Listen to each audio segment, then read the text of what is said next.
Вы глядзіце і слухаеце канал «Гісторыя на свабодзе». З Прагі вас вітае Сергей Абламейка.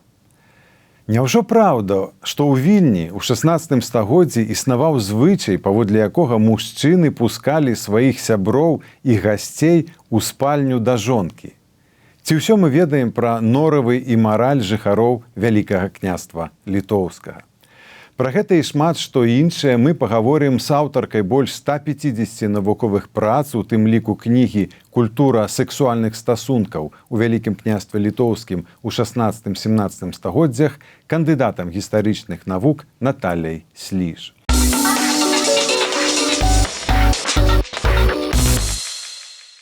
Добрый дзень, Наталья. Добрый день. Літоўскі географ Лаймонас Брыедзіс у сваёй кнізе «Вільня. Горад падарожнікаў» сабраў сведчанні пра Вільню і Вялікае княства Літоўскае, якія пакінулі пасля падарожжаў у гэтую краіну іншаземцы. У прыватнасці ён прыводзіць ангельскае выданне 1611 году, дзе сцвярджалася, што ліцвінкі, цытую, «з дазволу мужа прымаюць у сваёй спальні гасцей або сяброў, так званых шлюбных памочнікаў, хаця самім мужчынам здраджваць жонцы прыніжальна і ганебна». Канец цытаты. Гэты ангельскі аўтар таксама сцвярджае, што гэты звычай мае назву «матрымонія аўдыторіяс», што з лаціны перакладаецца як «шлюбныя сведкі» ці «шлюбныя памочнікі». Як вы гэта пракаментуеце? Так сапраўды было, ці гэта нейкі прыватны вопыт і прыватнае сведчанне? Ну, увогуле, то, што пішуць падарожнікі, не заўсёды з'яўляецца фактам, часам бывае іх асабістае ўражанне. А такія рэчы пра жыхароў ВКЛ пісалася яшчэ ў 14 стагоддзі. Вельмі часта гэта не адпавядае рэчаіснасці. Таму што калі б гэта быў такі звычай, больш нідзе ніколі не згадваецца, можа быць, это і было месца ў нейкай прыватнай практыкі, але асабліва не факт. Но магу прывесці яшчэ адну рэч, як папскі нунцый. Ён пісаў, напрыклад, што жыхары Вялікага княства Літоўскага вельмі распусныя. І чаму ён так аргументуе? Бо яны ўвесь час жывуць у вандроўках, і спяць яны, калі вандруюцца, у корчмах мужчыны побач з жанчынамі і не пераймаюцца гэтым. Хаця, калі мы возьмем італьянскія норавы, то там яшчэ горш была сітуацыя. Таму вельмі часта мы сутыкаемся з інтэрпрэтацыяй стэрэатыпнай. То, што не адпавядае тым умовам, дзе мы жылі, для нас падаецца нешта амаральным. Або вельмі часта у нас можа быць інтэрпрэтацыя, да і мы можам і не выключаць, што і жартавалі над вандроўнікамі. Так што можна сказаць, што вам у вашых даследаваннях нейкі звычай пад назвай «матрымонія аўдыторіяс» не трапіўся адносна Вільні ці Вялікага княства Літоўскага, так? Сваі пра сябе так ніколі не пісалі. Пісалі, што норавы неадпаведныя. Міхалон Літвін, напрыклад, казаў, што удовы вельмі немаральна сябе паводзяць. Чаму? А яна ўжо удава, яна ўжо і маёмасцю мае, яна можа сустракацца з кім яна хоча.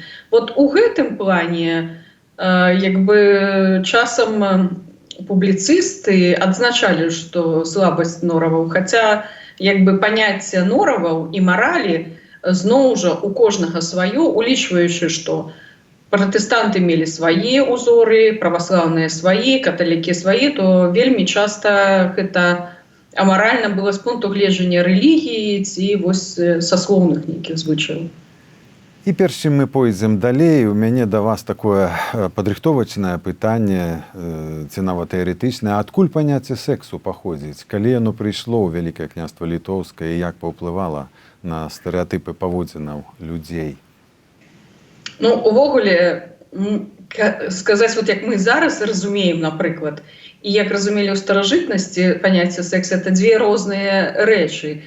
Калі зараз у нас ёсць і навуковыя працы, і даследаванні, то ў тыя часы, па сутнасці, секс разглядаўся ў першую чаргу для працягу роду. І сказаць, што это было так моцна тэарэтызавана, то тут нельга так сказаць. Што ён прыйшоў у Вялікае княства, да Вялікае княства там мела старажытныя пад сабою княства іншыя, як полацкае, градзенскае. Таму як бы і да вялікага княства літоўскага секс меў месца на нашых землях. Так што сказаць, што вось такое некае вынаходніцтва выкаілаўскае, то не. Але гэта такая неабходная рэч для існавання працягу роду і этнаса. Ну і тады пагаворым пра секс і мараль у асяроддзі нашых продкаў. Бо з кім як не з вамі гаварыць пра гэта з аўтаркай кнігі, як я ўжо сказаў, «Культура сексуальных стасункаў у Вялікім княстве літоўскім у 16-17 стагоддзях». На падставе якіх крыніц мы можам сёння гаварыць пра секс у Вялікім княстве літоўскім? Ці трапіла гэтая тэма ў старабеларускія, напрыклад, тэксты і старадрукі? Ну, тут крыніцы вельмі і вельмі розныя. Па-першае, пра то, што я казала, гэта прыватныя, у тым плане могуць быць дзённікі, мемуары, калі вельмі часта пісалі не пра сябе, а пра іншых людзей, як яны там паступалі, што яны там рабілі, іх учынкі. Наступнае ж вельмі такое істотнае, гэта судовыя кніжкі, але туды больш за ўсё траплялі рэчы, звязаныя са злачынствам на сексуальнай глебе. Таксама летапісы, хронікі, і нема такога, ведаеце, каб узяў адну крыніцу і ўсё там было. Вельмі часта гэта ускосныя згадкі. Ну, акрамя таго, яшчэ і візуальныя крыніцы, і літаратура, і перакладная літаратура, таму што гэта вельмі комплексная з'ява, і разглядаць увогуле, як падыходзілі да секса, то тут трэба браць і літаратуру, і мастацтва, і медыцыну, і шмат іншых крыніц для таго, каб зразумець саму культурную сітуацыю і заканадаўчую сітуацыю, і тады ўжо можна рабіць высновы. Таму крыніц насамрэч вельмі шмат, ад заканадаўства да прыватных. А ці была розніца ў маралі і сексуальных паводзінах розных станаў, сялян, мяшчан і шляхты? Канешне, яна была, таму што яна залежала і ад адукацыі, і ад магчымасцей. Калі шляхта, напрыклад, мела магчымасць пачытаць пра маралі, норавы, паводзіны, нават пэўныя рэчы, звязаныя з фізіялогіяй, мяшчане яны вандравалі, яны таксама маглі набрацца вопыту. Сяляне ў гэтым плане былі абмежаваныя сваім асяроддзем, сваім месцам жыхарства і сваёй малой суполкай. Таму как бы, практыкаванне секса все ж таки вельмі шмат што залежала ад эканамічнага статусу, сацыяльных умоваў, магчымасці, месца пражывання, адукацыі, ну і таких, як мы кажам, маральных установак. І яны, канешне, былі розныя і ў шляхты, і ў сялян, і ў мяшчан.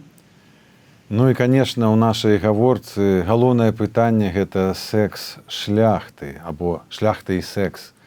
Бо шляхта была галоўным рухаючым станам дзяржавы Вялікае княства літоўскае. І якія б вы маглі назваць асноўныя асаблівасці і асноўныя практыкі шляхты? Ну, шляхта магла, па-першае, гэта дашлюбныя стасункі мець, і гэта было падчас вандровак, это магло быць з прыслугай. Шляхта, другую частку секса, гэта было менавіта для працягу роду, гэта павінна быць менавіта законныя шлюбныя стасункі. І тут ўжо важна было нараджэнне дзяцей. Пазашлюбныя стасункі таксама былі ў шляхты і ў жанчын, і ў мужчын, і выпадкі гэтыя сустракаліся, хоць за гэта было смяротнае пакаранне, тым не менш шлюбная здрада сустракалася і нават часам магла быць прычынай для разводу. Увогуле, у шляхты было больш вольнага часу. Калі мы кажам, наколькі яна там займалася сельскагаспадарчай ці іншай працай, пэўныя прадстаўнікі былі не настолькі завязаны ў фізічную працу. Ўсё ж такі секс вымагае фізічнай актыўнасці, і таму яны мелі і больш вольнага часу, і мелі больш не такое стомленае цела для такіх практык. І, канешне, паколькі я спытаўся ў вас пра практыкі, дык тут паўстае яшчэ адно пытанне. Ну, не сакрэт, што ў тыя часы царква спрабавала кантраляваць мараль ці кантралявала яе. Адпаведна гэтай сексуальнай практыкі, я маю на ўвазе позы. Што вы можете сказаць пра гэта? Ці трапіла гэтая інфармацыя ў гістарычныя крыніцы? Ну, у гістарычныя крыніцы патрапілася шмат інфармацыі менавіта з царкоўных крыніц, таму што вот у праваслаўі ёсць такая рэч, як спавядальныя чыны. І там вельмі падрабязна апытывалася і мужчын, і жанчын пра сексуальныя практыкі. І гэта, што лічылася грэхом, а пасля былі за гэта адпаведныя пакаранні. Таму вот сярод такіх ганебных з пункту гледжання практык гэта было у плане аральны, анальны секс, таксама была ганебная практыка поза ззаду, ну, групавы секс, мастурбацыя, вот это вот пералічвалася. Таксама яшчэ сустракаецца практыкі як вершніца ганебная 6/9, і лічылася, што гэта ідзе супраць чалавечай натуры. Але гэта лічылася грэхоўным, хаця само духавенства таксама актыўна было заўважана ў розных сексуальных практыках і неадпаведных сексуальных паводзінах. А гэта неяк мянялася па часе ўсё, вот, каб штосьці рабілася больш дазволеным, як это, вот, калі браць цэлы гістарычны працэс? Ну, калі мы берем 16 стагоддзя, то это перыяд рэнесансу. Всё ж такі, а рэнесанс, калі мы узгадаем, гэта зварот да антычнасці, да аголенага цела, дзе норавы значна менш кантраляваліся. І ў 16 стагоддзі нават сярод шляхты існаваў венчаны, невенчаны шлюб. У сялян увогуле невенчаны шлюб існаваў яшчэ і ў 18 стагоддзі, таму што даехаць да тамой жа самай царквы павенчацца, это была цэлая праблема. 17 стагоддзя гэта эпоха контррэформацыі, это прыход каталіцызма, і тут ужо больш жорсткія спрабуюць увесці патрабаванні адносна маралі і нораваў, але ў першую чаргу яно закранае шляхту і пасля мяшчан. З сялянамі заўсёды была праблема, вельмі часта ў візітацыі пісалася, што вось мяшчане, шляхта такая вось імкнуцца пабудаваць касцёл або царкву для таго, каб было больш маральнае жыццё сярод сялян. І в візітацыях азначалася, што сяляне жывуць з невенчаным шлюбам, дзяцей не хрэсцяць і так далей. То есть, як бы вся царкоўная мараль да сялян даходзіла значна і значна пазней. Гэта, дарэчы, таксама цікавы аспект. Я чытаў таксама, памятаю, у польскіх даследаваннях, што разводы былі даволі даступнай рэччу. Яны ў Вялікім княстве Літоўскім былі як бы нормай. Што вы можете сказаць пра гэта? За 16 стагоддзя, да, магу сказаць, што это не было нечым такім непраблемным, асабліва калі гэта быў невенчаны шлюб. Тады прыходзілі ў свецкі суд і сведчылі, што адзін другога лістамі вызваляюць ад гэтых шлюбных стасункаў, маёмасць адзін другому вяртаюць, і далей мужчына і жанчына маюць магчымасць мець шлюбныя стасункі з іншай асобай. У 16 стагоддзі гэта сустракаецца і не з'яўляецца рэдкасцю. У 17 стагоддзі это таксама сустракаецца. І калі, напрыклад, хтосьці са шляхты вырашаў прыняць духоўны сан, то неабходны быў развод. Ну і таксама это залежала ад таго,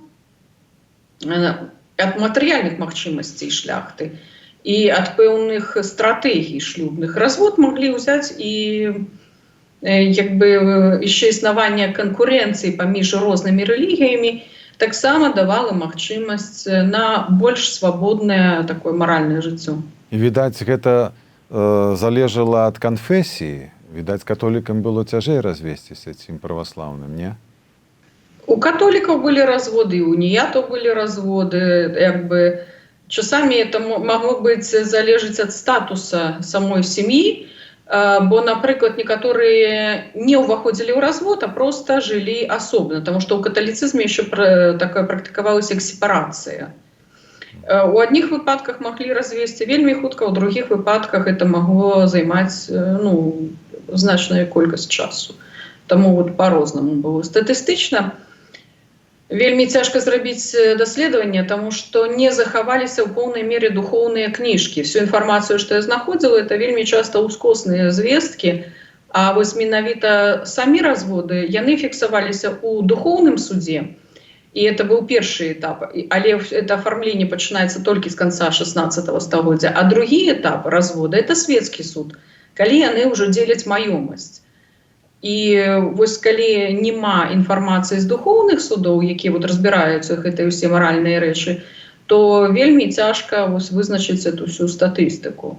А у нас быў как бы асноўны духоўны суд быў у Вільні, але яшчэ такімі справамі мелі права займацца вот на рэгіёнах, там у Кародні, там іншых месцах, але сабраць у сувязі з стратай дакументаў гэта зараз немагчыма.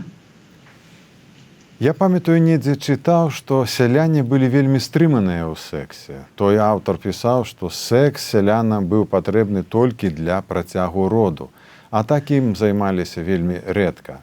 Ці праўда гэта? Ну, па-першае, жыццё сяляніна, яна вельмі моцна залежыць ад сезона. І стрыманымі іх цяжка сказаць. Зноў жа, это залежнасць ад прыроднага цыкла. Зіма, восень, лета, весна. І нават ёсць такая прымаўка, што пачаў касіць, перастаў прасіць, стала жаць, перастала даваць. То есть, калі фізічна ідзе праца, то там не да сексу. А калі вот пачынаецца, чаму вот гэты перыяд гукання весны, русалле, купалле, гэта перыяды актыўнасці сексуальнай. Іх нельга сказаць, што яны стрыманыя. І гэта ёсць сезоннасць. А вось калі ідзе праца, да, там уже не да сексу. Працу выканалі, восеньскія справы закончыліся, пачынаецца што? Калядаванне. Гэта якраз адзін з самых актыўных, зноў яшчэ адзін з сексуальных перыядаў. Таму менавіта ад прыродных цыклаў і залежала сексуальнае жыццё ў сялян. А як это было з дашлюбным сексам? Так і дашлюбны секс, ён таксама меў месца ў сялянскім асяроддзі. Таму што і шлюбу венчанага не так часта мы можам сустрэць.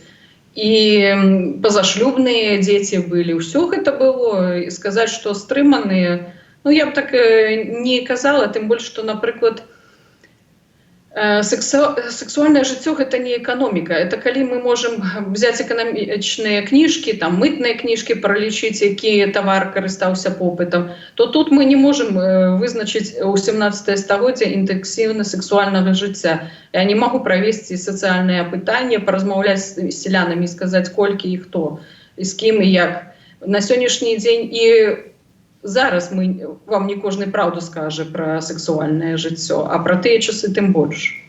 Выглядае, што, напрыклад, разводы сталі больш складанымі ад 19 стагоддзя. Калі я пастаўлю пытанне так: секс, грамадства і царква, што вы як гісторык адкажаце? Ну, як бы, секс меў важнае месца і для грамадства, і для царквы. Таму што, як бы ні казалі, без яго нічога не можа быць. Уся гісторыя робіцца ў ложку. І грамадству секс патрэбен для пракрэатыўнай функцыі, і царкве для гэтага патрэбны. І то, што царква, напрыклад, казала людзям адно, а духавенства практыкавала другое. Нават калі мы ўзгадаем каталіцтва і Ватыкан, то там вельмі шмат пап рымскіх, якія былі вядомы сваімі сексуальнымі прыгодамі. Да і прастытуткі былі з Ватыкана выгнаны толькі ў другой палове 16 стагоддзя. Так што гэта вельмі важная рэч, толькі што чым больш развіваецца грамадства, тым больш яно у плане секса пачынае яго маралізаваць, табуіраваць, выдумваць розныя стэрэатыпы. Вот тут ідзе, да, вельмі шмат такіх узаемадачыненняў, звязаных на поглядах, стэрэатыпах, маральнасці. І тут будзе адыгрываць ролю якая канфесія, што яна больш будзе падтрымліваць. Па сутнасці, вельмі часта і дзяржава выкарыстоўвае секс для таго, каб кантраляваць грамадства. Таму тут яшчэ можна разглядаць як секс і кантроль з боку грамадства над сексуальным жыццём сваіх грамадзян. Вы ведаеце, калі я прачытаў тую кніжку, з якой мы пачалі сённяшнюю гутарку, і тое сведчанне 1611 года пра матримонія аудиторес, пра шлюбных сведкаў, я насамрэч успомніў, што адна з прынцэсаў Габсбургаў выйшла замуж за французскага караля і была ўражаная і абражаная, што ёй давялося займацца сексам з каралём пры вялікай колькасці сведкаў некалькі тыдняў, каб яны пераканаліся, што яна мела дзявоцтва і што яна зацяжарила ад караля. Можа быць, тут адбылася кантамінацыя, змяшчэнне гэтага звычая, бо дакладна шлюбныя сведкі былі ў Францыі. Такім чынам, пытанне маё да вас такое: калі параўнаць маралі сексу Вялікім княстве літоўскім з іншымі дзяржавамі цэнтральнай і заходняй Еўропы, то хто каму тут даваў фору? Ну, тут, ведаеце, конкурс такі, можна сказаць, забаўны, і невядома, калі першае месца хто атрымаў, ці ён этаму парадуецца. Але вельмі часта пра французаў расказвалі, што яны такія вельмі актыўныя ў плане сексу, пра італьянцаў, там было больш разнастайнасці. Але сапраўды, калі хтосьці прыязджаў у іншую нацыю на вандроўку, то вельмі часта лічыў, што у параўнанні з сабою, то іншая нацыя такая амаральная. Вось, таму у гэтым плане хто які, ну, мне падаецца, што секс адыгрываў вельмі важную ролю ва ўсіх грамадствах. І амаральнасць у гэтым плане такая, яна прысутнічала практычна пры ўсіх дварах. Любы каралеўскі двор, калі мы возьмем еўрапейскі, там заўсёды будуць прысутнічаць і фаварыты, і пазашлюбныя стасункі, і пазашлюбныя дзеці, і гэта практычна сітуацыя ўсюль, таму што адмаўляць важную ролю секс-сексу — это, ну, глупства, таму што ён у чалавечых інстынктах займае асноўнае амаль значэнне там пасля ежы. І таму ва ўсе часы гэта было адной з важных рэчаў. Пытанне ў чым, што ў кожнае грамадства яно прыдумвае там свае нейкія звычаі, традыцыі, якія для іншых будуць дзіўнымі. Вот як вы узгадывалі ты звычай пры французскім двары, так у нас таксама быў звычай, які называўся пакладзены, калі маладых вялі, прычым публічна, да, ложку, вось, і пасля лічылася, што вот шлюб здзейснены менавіта, калі адбыўся звычай пакладзены, і на наступны дзень была спецыяльная прамова, дзе бацькам былі удзячылі за то, што дзяўчына там захавала сваю дзявоцкасць. І гэта такія рэчы таксама здзейсняліся паўсюль. Так што казаць, хто які амаральны, ну, па тэмпераменту заўсёды лічылася, што краіны, дзе больш цёплы клімат, яны больш спрыяюць якраз для большай разнастайнасці сексуальных адносінаў, вось, чым у халодных кліматах. Дзякуй, Наталля. На сувязі была кандыдат гістарычных навук Наталля Сліж. У Празе для вас працаваў Сергей Абламейка. Дзякую за ўвагу.